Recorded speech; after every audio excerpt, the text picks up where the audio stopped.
Definition ज़्यादा नहीं देने वाला हूँ। हैज़ का इस्तेमाल मैं डायरेक्टली बताऊंगा, हैज़ का इस्तेमाल आप कैसे कर सकते हो, कहाँ करोगे, और फटाफट मैं आपको अफर्मेटिव, नेगेटिव, इंटर और नेगेटिव को बना के सेंटेंस के लिए करूँगा। आगे फिर हैड है, हैड के बारे में हम लोग चर्चा करते हैं। तो समझते हैं कि हैज़ का जो इस्तेमाल हम लोग करते हैं, एक चीज़ मैं आपको सब पहले लिखा देता हूँ। यहाँ पर मैंने लिखा है कि ग्रुप बी, क्या लिखा हुआ है, ग्रुप बी लिख रहा हूँ मैं, आप समझ सकते हो। ग्रुप बी, ये जी ग्रुप बी लिखा। ग्रुप बी में क्या क्या आ सकता है, हम लिख सकते हैं ही, उसके बाद हम लिख सकते हैं शी, उसके बाद लिख सकते हैं हम एट, उसके बाद लिख सकते हैं नाउन, क्या लिख सकते हैं, नाउन, उसके बाद लिख सकते हैं हम लोग सिंगुलर, क्या लिख सकते हैं, सिंगुलर।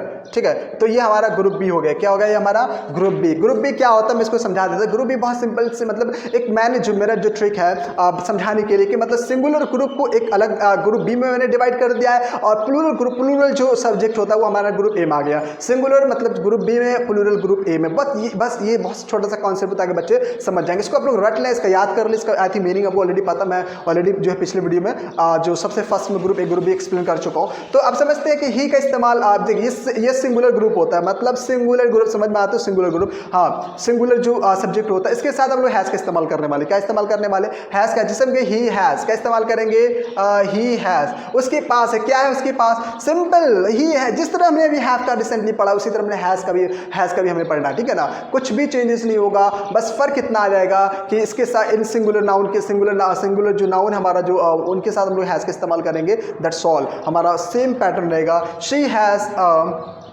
बुक, क्या लिखते हैं हम लोग, शी हैज़ अ बुक, उसके पास एक किताब है, शी हैज़ अ बुक, उसके पास एक किताब। किताब का क्या काम होता है, किताब का पढ़ने का काम होता है। She has a book to write, she has a book to write, उसके पास किताब है पढ़ने के लिए, उसके पास किताब है पढ़ने के लिए। अब इसमें बात करें, उसके पास जो है ना, लड़कियों के पास क्या होता है, लड़कियों के पास लंबे बाल हैं झाड़ने के लिए, तो किसे बोले, गर्ल्स, सॉरी गर्ल्स नहीं कहेंगे ना, उसके पास लंबे बाल हैं, तो हम यहाँ पर बात कर लेते हैं ही की, शी की बात कर लेते हैं। शी हैज़ लॉन्ग हेयर, नहीं आएगा, she has long hair to comb, झाड़ने को हम लोग क्या कहते हैं, कॉम कहते हैं, या फिर मेडिसिन हो गया।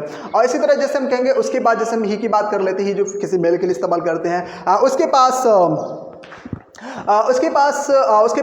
जॉब है करने के लिए, कैसे बोलेंगे, ही has job, he has job, he has job. करने को हम लोग क्या कहते हैं, हम इस्तेमाल करेंगे टू, और डू मतलब होता है करना, he has job to do, उसके बाद जॉब है करने के लिए। क्लियर समझ में आ रहा है, कॉन्सेप्ट समझ में आ रहा है, बहुत ईजी ट्रिक से, कुछ भी नहीं करना है। और इसके बाद जैसे हम लोग एट का इस्तेमाल कर, एट का इस्तेमाल कब करते हैं, ऑलरेडी जब किसी का नाम इस्तेमाल आप करते हो, सपोज दैट जैसे कि marker, this is a marker, ये मार्कर है। अब जिसमें इसमें इंक है, इसके पास इंक है, तो इसका इस्तेमाल करें, इट हैज़, क्या करेंगे, इट इस्तेमाल हम लोग करेंगे, देखिए it has ink, it has ink, इसमें इंक है, यानी इसके पास इंक है, किस काम के लिए, चलने के लिए, टू वर्क, क्या बोलेंगे, to work, it has ink to work, इसमें इंक है चलने के लिए। मार्कर की बात हो रही है, मार्कर की बात, it has ink to work. जैसे मैं अगर रूम में मैं खड़ा हूँ तो मैं कहूँगा इसमें इस रूम के पास पंखा है हवा देने के लिए, it has fan to give air, it has fan to give air. समझ में आ रहा है, तो मतलब इट का इस्तेमाल नॉन लिविंग नाउन के जगह पर इस्तेमाल हम लोग करते हैं। चलिए आगे देखते हैं। उसके बाद नेक्स्ट हमारा नाउन, मतलब किसी का भी नाम इस्तेमाल करें, जैसे आपका नाम क्या है, आपका नाम सपोज दैट आपका नाम सलमान है,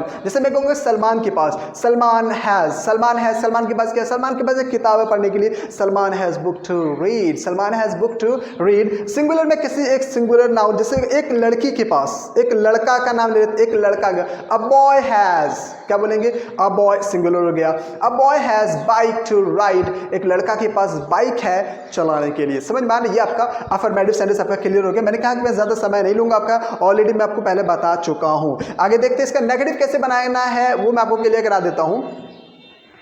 नेगेटिव बनाने के लिए जैसे ऑलरेडी मैंने अभी आपको बताया था, ग्रुप ए के अंदर हम लोग इस्तेमाल करते हैं डू का इस्तेमाल करते हैं, किसका इस्तेमाल करते हैं, डू नॉट का इस्तेमाल हम लोगों ने किया था, डू नॉट। अब यहाँ पर हम लोग क्या करेंगे, डू को डस कर देंगे, क्या कर देंगे, डस कर देंगे, तो ये हो जाएगा डस नॉट। ग्रुप बी के अंदर इस्तेमाल हम लोग क्या करोगे, डस नॉट का इस्तेमाल करोगे। सबसे पहले आप सभी इस्तेमाल करोगे कोई सा, जैसे हम ले लेते हैं शी, क्या लेते हैं, शी के बाद हम लोग इस्तेमाल करेंगे डस नॉट। डस नॉट का शॉर्ट फॉर्म क्या होता है, डजंट होता है, क्या होता है, शी डजंट, हम लिखते हैं डजंट। शी डजंट के बाद हैव आएगा, क्या आएगा, शी डजंट के बाद हैव का इस्तेमाल हो रहा है। क्यों हो रहा है, क्योंकि एक बार जो हमारा सिंगुलर जो वर्ब है वो रिपीट हो गया, उसके बाद जो हमारा मैन वर्ब जो होगा वही आएगा, जैसे कि हैव हमारा है। So she doesn't have book लिख लेते हैं हम लोग, she doesn't have book to write, she doesn't have book to write, उसके पास बुक है लिखने के लिए, उसके पास बुक है सॉरी पढ़ने के लिए। अब इस तरह और बात करते हैं, उसके पास न्यू शूज़ है पहनने के लिए, उसके पास न्यू शूज़ नहीं है, नेगेटिव बना रहे हैं ना, उसके पास न्यू शूज़ नहीं है पहनने के लिए, she does not have new shoes to put on, shoes पहनने के लिए पुट ऑन का इस्तेमाल हम लोग कर सकते हैं शूज़ पहनने के लिए। जैसे मैं कहूँगा उसके पास बच्चे नहीं है प्यार करने के लिए, she does not have children या child to love, she does not have child to love. चलिए आगे देखते हैं। इसके बाद इसी तरह हम लोग बनाएंगे he does not have noun, जैसे कि सलमान हमने लिया तो Salman does not have, singular में जैसे a boy does not have, जो भी उनके पास नहीं है आप वो यहाँ पर जो है चेंज करके उनके अकॉर्डिंग वो ला सकते हैं। इंटरोगेटिव कैसे बनेगा? इंटरोगेटिव बहुत सिंपल, ऑलरेडी मैं आपको बता चुका, समझिए इस कॉन्सेप्ट को, कुछ नहीं करना है। डज जो था हमारा, डज जो है इसको हम लोग कहाँ इस्तेमाल करेंगे? सब्जेक्ट की जगह इस्तेमाल करेंगे, तो लिखेंगे डज। क्या लिखेंगे? डज के बाद क्या इस्तेमाल करेंगे? सब्जेक्ट। डज शी हैव, क्या रहेगा? Does she have. अब इसका कॉन्सेप्ट हमारा सेम रहेगा। Does she have book, does she have book to write, does she have book to write. क्या उसके पास किताबें हैं? क्या उसके पास किताब है पढ़ने के लिए? क्या उसके पास कुर्सी है बैठने के लिए? Does she have chair to sit. क्या उसके पास उसकी मतलब ही और शी, अगर ही का इस्तेमाल हम लोग करेंगे तो समझ में आ रहा है किसी मेल की बात हो रही है, शी का इस्तेमाल करेंगे तो समझ में आ रहा है किसी फीमेल की बात हो रही है। आगे हम लोग देखते हैं इंटरोनेगेटिव कैसे बनेगा। इंटरोनेगेटिव की बात कर लेते हैं। इंटरोनेगेटिव जैसे हम लोग सिंपल से मैंने आपको बताया था, डज जो है ये जो हमारा डज नॉट है इसको हम सब्जेक्ट की जगह पर ले आएंगे, और डज नॉट को सब्जेक्ट की जगह पर, सब्जेक्ट जो है डज नॉट की जगह पर आ जाएगा, हेल्पिंग वर्ब की जगह पर आ जाएगा। तो क्या बन जाएगा? डजंट। क्या बन जाएगा? Doesn't. Doesn't she have, doesn't she have book, doesn't she have book to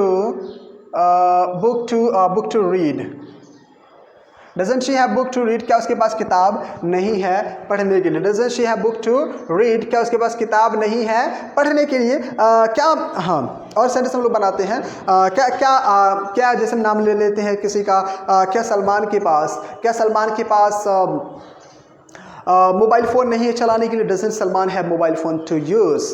क्या सलमान के पास कंप्यूटर नहीं है चलाने के लिए? Doesn't Salman have computer to operate. Computer को हम लोग क्या कहते हैं? ऑपरेट करते हैं। तो यहाँ तक आपका क्लियर हो गया। अब रहा हमारा हैड का, तो हैड का भी कॉन्सेप्ट हम लोग बहुत आसानी से क्लियर कर लेते हैं। जल्दी से फटाफट इसको नोट डाउन कर लो आप लोग, और हम हैड को समझ